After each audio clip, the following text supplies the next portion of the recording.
Margaret liked taking pictures. Margaret always liked taking pictures.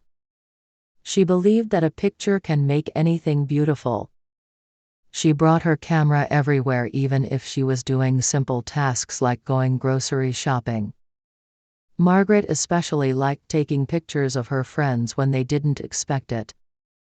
She liked capturing people's natural reactions. Some of Margaret's friends didn't like it when she did this, though. Margaret had a website where she put samples of her photography. There were some pictures of people, some pictures of views, and some pictures of food. She decided to offer her skills for money. People could fill out a form on her website requesting her to take pictures of them. Her rate was $30 per hour. She wasn't getting that many requests. It made her feel like her work wasn't good. Her friend suggested advertising her website on social media. Once she did that, more requests came in. Day after day, people would request Margaret to take their pictures. In June, there were over 50 requests because people wanted graduation pictures. Margaret had to stop taking requests though because she was too busy. Margaret made a lot of money from taking pictures. She used the money to buy a new camera. An artist's dream. James was always good at painting and drawing. He could paint faces and buildings accurately. He could come up with original artwork, too. He also does abstract art. Abstract art is art that uses shapes, colors, forms, and textures, but does not represent real objects.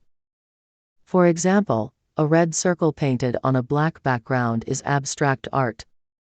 However, James knew that art was not the most stable career. James was at community college. His parents wanted him to get an associate degree. James hated community college, though. He didn't care about math, science, or English. He just wanted to draw. After one semester, he decided to drop out. His parents were furious. "How are you going to make a living?" his dad asked. "By doing what I am good at," James said. The very next day, James enrolled at his local art college. His dream was to eventually become a book illustrator. James did very well at his art college. He won a lot of art competitions. After he graduated, however, James had trouble finding a job as a book illustrator. There were not that many positions available. After 3 months of not working, James decided to apply to different jobs. He applied to graphic design positions and had better luck there. It paid pretty well, too. He did not want to give up on his dream of becoming a book illustrator, but he was glad he was making money. His parents apologized for not believing in him earlier. Mark's New Year resolution. This year is going to be different. This is what Mark told himself every year. Every year he made the same resolution. He always said that he would start exercising more and eating less. Every year he failed to keep his resolution. However, this year Mark knew it was going to be different because he decided to make changes to his resolution. He learned that he should be more specific in his goal. This way he can be more focused and know exactly where to begin. Losing weight and exercising more were extremely general. Without a guided path, Mark was less likely to reach his resolution. This year he decided to write down that he would run at least 1 mile every day. It was a realistic goal for Mark. He also said that he would eat at least 5 fruits a week. This was also realistic since Mark used to eat 2 fruits per week at most. As the weeks went on, Mark found it easier to keep his resolution. Since he knew what he had to do, it was much easier. In the past he would exercise once in a while, and eat a diet only sometimes. He did not have a plan on what he was going to do. Now he did so well that he increased his goal. He decided to do 2 miles per day and eat 7 fruits per week. He felt great about the change he was making. He felt happier and healthier. He also thought about other things he could do to improve his health. This resolution, and also drink more water. Not to give any spoilers. Everyone at Jefferson High School was reading How to Save a Life, which was a book about a student's journey in medical school. The book got really popular around the United States. It will become a movie sometime in 2021. Some students were ahead of others in the book. Some students were already done with the book. Laura was halfway through with the book. She really liked it and could hardly put it down. She just finished the chapter where the main character falls in love with a patient who is dying of cancer. Laura's friends already finished the book, so she told them not to give any spoilers. Spoilers are parts of the story that reveal important details before a person gets to that part of the story. Spoilers ruin the fun of not knowing. It's like knowing how a movie ends when you are just starting to watch the movie. Laura's friend was about to say something about the book, but Laura stopped her.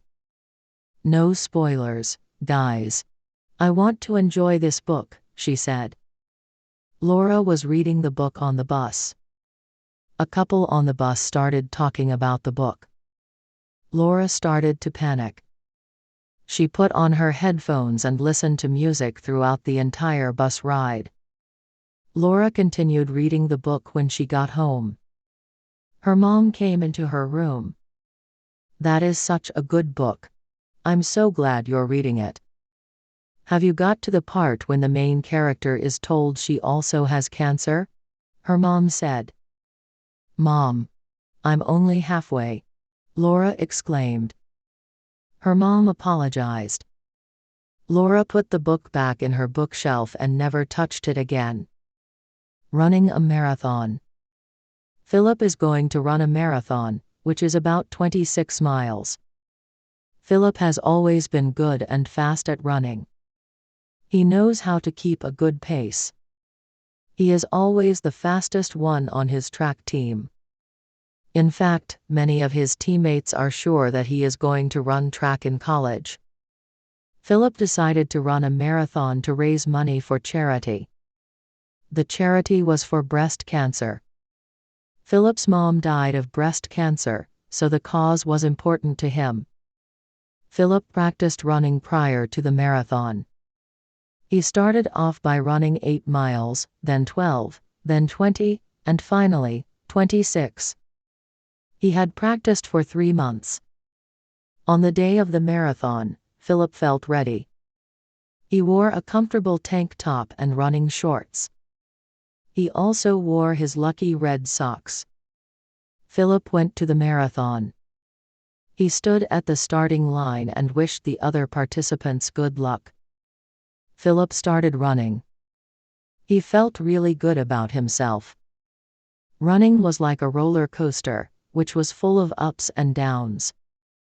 The beginning was always really good because he was highly motivated. The middle was harder because he got more tired. During the middle of the marathon, he smelled something bad. He wondered who it came from. He noticed that people who were running past him really quickly. He smelled his armpits. It was him. He had forgot to put deodorant on.